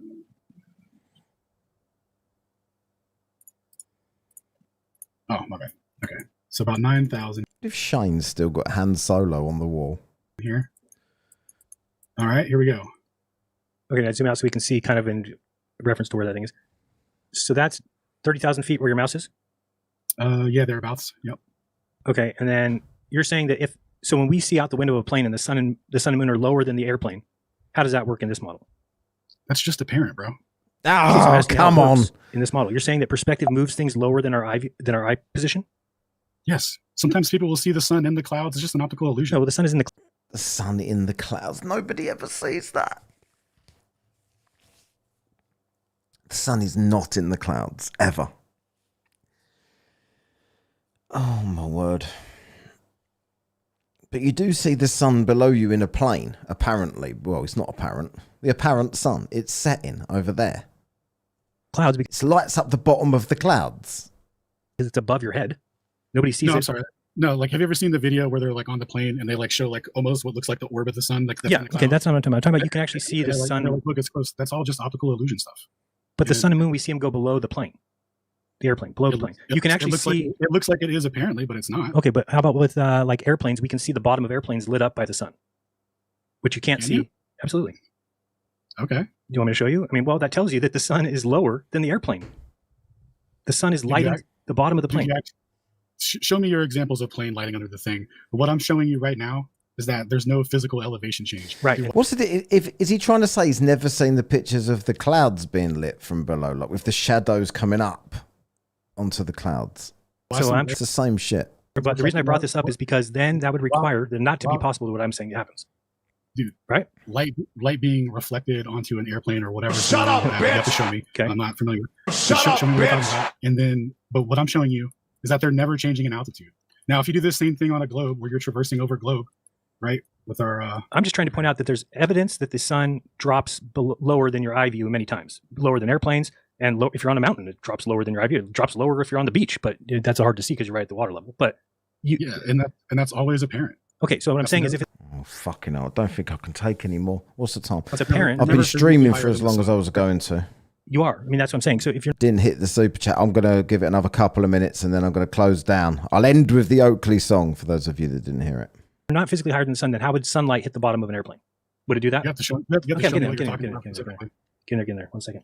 I don't know how far back it is in this. Let me. That's why JD. I got a noisy keyboard on intellectual. What a tosser. That's what he's doing. When I try and type, I'm like, no, not quite that bad, but I'm not like that. Find it if we can. Where is this? Nope. Nope. I'll find it here in a second. Maybe somebody's.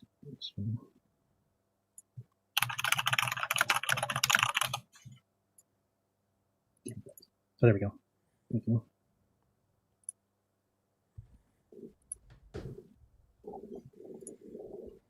On the share. And I know that Dave McKeegan did a whole video on it too. I was gonna find this video though. Name dropping Dave McKagan there. Or Dave's one. Because I think if we can show then that there's evidence that obviously the sun does go down. All right, let me find Dave it here. McKagan, Oh, do I you know- get pissed I know off with what- people name dropping you? Dave got all famous when he went, like, all this lot got all famous when they went to Antarctica and everyone's their mate. Mind you, Jeran was there as well, so why would he do it? Yeah, this is it right here. Let me bring up this. Hello. Bring up his video of Well, it. they're going to show a Dave video by the sounds of things. I just heard Dave's voice pop up there. So yeah, this is right here. Let me see. This is it. As if you zoom into the underside of a plane when the sun is already set, why is the bottom of the plane lit up? You can clearly see the bottom of that All I can see is his breasts. plane is not lit up. Only the top is lit up. I can do this with my P950 Sorry, one and second. get even better shot, but I don't have it out here right now, so I figured I'd do it with my cell phone. The sun Sorry, my has set behind the horizon over there, and you cannot see light on the bottom of the That's Joe Hanvey talking. The man with no map. plane. The bottom of the plane is shadow because the sun is still above the plane. Just like it's still above our plane, it's just moved far enough away to where we can't see it anymore. So Dave McKeegan's simple observation to debunk the flat earth is just ignorant. Oh, no.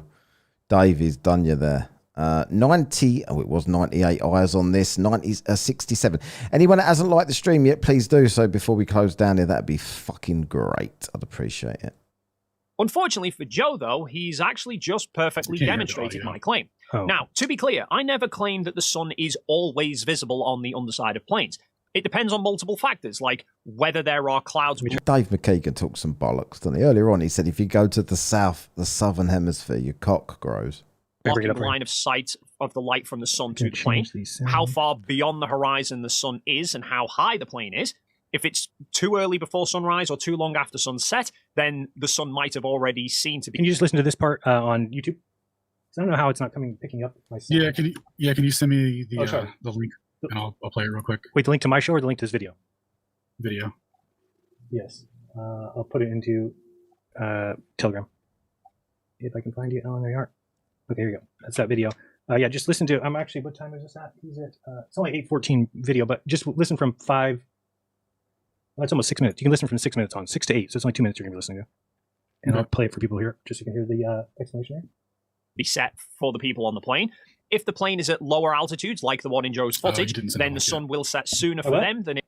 I didn't say what? Sorry, You didn't send the link yet. I didn't hit enter. There you go. Sorry. if the plane were at 30,000 feet, and you only get the reflection when the plane is in line of sight between you and the sun. So if the plane is flying towards or away from you towards the direction of the sun, then this reflection can last a couple of minutes, whereas if the plane is flying perpendicular to you and the sun, then it's going to cut across that path pretty quickly. But the sun would never reflect off the underside of a plane on flat Earth, as Joe himself points out, because the sun would always be higher than the plane. The bottom of a plane of shadow because the sun is still above the plane. So not seeing a reflection on the underside of one particular plane does not disprove my observation for the globe, but seeing the sun reflecting off the underside of any plane disproves the Earth being flat and the sun being higher than the plane. And eagle-eyed viewers may have noticed that as Joe zooms in his video, the underside of the plane lights up with a reflection of the sun. Someone actually commented about this on his video, but he tried to argue that that's not the case and that the light is reflecting off the top of the plane. Except here is a frame grab from Joe's video as the plane is lit up. And zooming in, that is clearly the underside of the plane. We can clearly make out the shape of the plane. I mean, the tail of the plane is a clear reference marker for where the top of it is, and yet the sunlight is on the opposite side, meaning the sunlight is reflecting off the underside of the plane.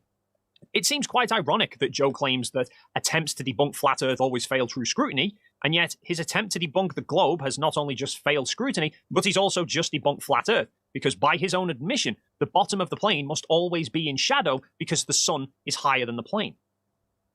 And that's going to be it for this video. As always, feel free to leave. He does another video where he does. So I thought I'd get Dave on there to just end the stream there. So well, thanks, Dave, for ending the video there and telling everybody about it.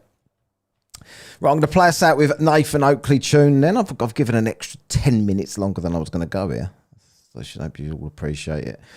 I've been Matt. This has been Whatcast. Thank you, everybody that's given me super chats, everybody that's shared, everybody that has liked. I don't know if I'll be back on again this week. I've done 3 nights in a row now. And the reason I did that is because I'm not around on Sunday, and I normally do a Sunday one, but I won't be doing that. But I'll possibly be on, what's today? Thursday. And I doubt I'll be on tomorrow, and I doubt I'll be on Saturday. So probably not till middle of next week now. Cheers, everybody. Catch you later. If you haven't subscribed, please do so. Check out all my videos. Go back to my back catalogue for other weird shit topics. Go all the way back to the beginning of my YouTube for some different stuff. Right, I'm going to play you out with Oakley. Catch you all later. See you later.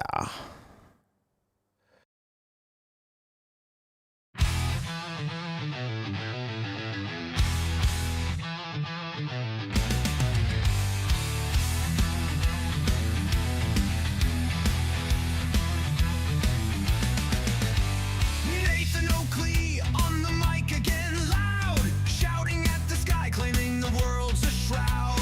Cognitive dissonance is battle cry, but science rolls on while his nonsense flies. Bombs make balls, make fall to the ground. Facts in your face, but you're spinning around. Enjoy the taste of my nuts, you scream. Lost in a world that's not what it seems.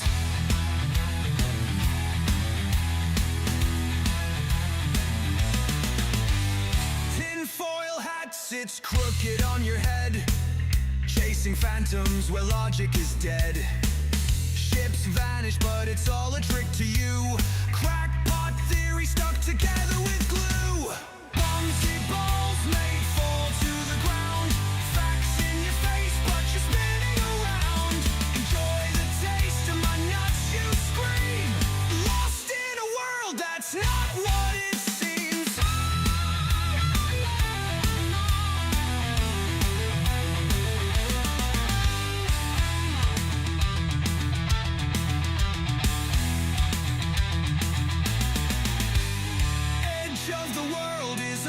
you defend, but the curve rolls on towards no end.